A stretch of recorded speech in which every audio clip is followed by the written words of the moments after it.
Now recognizes Mr. Frost from Florida. Thank you, Mr. Chairman. Before I get into it, it's interesting to hear my colleague just now talk about disavowing white supremacists when in 2022, she spoke at an event led by white supremacist and white nationalist Nick Fuentes, and when asked about it, doubled down on it and said, we're going to focus on people, not labels. So get out of here with that damn hypocrisy. And Dr. Snyder, I'm going to give you some time to respond. Go ahead. First of all, I'd like to thank the representative from Georgia by making clear with her comments and with her person that any discussion of political warfare has to include Russia, Ukraine, and America. She's just demonstrated that point, I think, very powerfully. On the question of Nazis, I've written 2 books as a historian about Nazis and the Holocaust. On the question of Ukrainian nationalism, I am the leading scholar of that subject in North America and have been writing about it for 20 years. If the chamber is interested in the degree of far-right participation in Ukrainian politics, you can be assured that no far-right party has ever crossed 3% in Ukrainian election. So of course there are bad people in every country, but by any comparative standard is a very small phenomenon. In Russia, on the other hand, the army includes openly Nazi formations, such as Rushich. The government itself is fascist in character, and it is carrying out a war which includes deportation of children by the tens of thousands, the open intention of destroying a state, as well as mass torture. So if we're looking for fascism, and if there is anyone who is sincerely concerned about halting fascism or racism, you would wish to halt Russia. Thank you so much, Dr. Snyder. And, you know, this hearing was put together to talk about political warfare, and it's strange because a lot of my Republican colleagues seem to be pointing a lot of fingers, but not at Vladimir Putin and not holding him accountable. I mean, even top-ranking Republicans are having enough of it.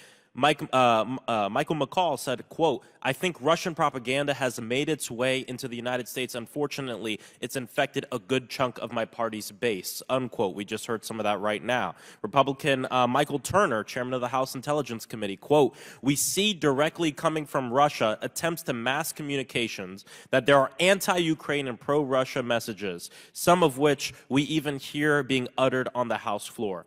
Dr. Snyder, can you talk really quickly about some of the main narratives Russia uses when engaging in political warfare? I appreciate this question because if we're going to talk about political warfare, we have to take into account the ways that countries cooperate. It's entirely artificial to say, here's China, here's America. That means that we leave aside Xinjiang, we leave aside Tibet, Hong Kong, Taiwan, New Zealand, Australia, Europe, all the places where China practices political warfare, and we leave aside Russia and Ukraine, which is where it matters the most. Political warfare is only political warfare if it passes through us. That is the intention. We've just seen an example of it passing through a person. It's only political warfare if it passes through us.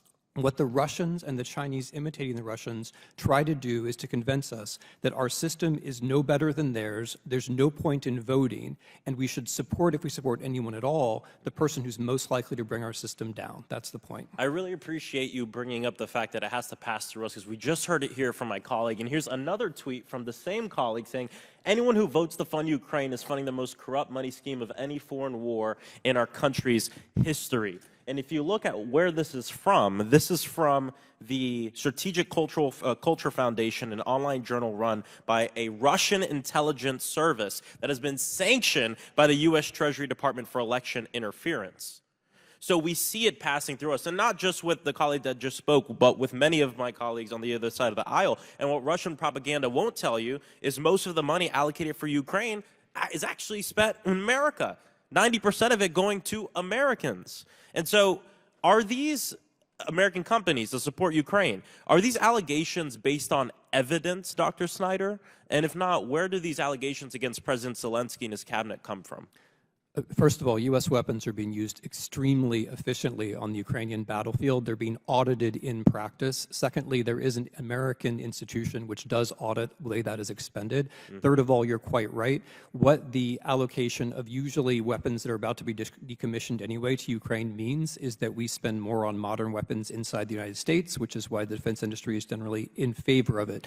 This trope of Ukraine being corrupt with respect to the weapons comes from a handful of Russian sources.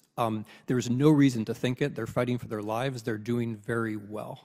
Yeah, thank you so much. We've got to let that sink in. We have members of the United States Congress using Russian disinformation to discredit Ukraine and help Russia. And I yield back. Thank you.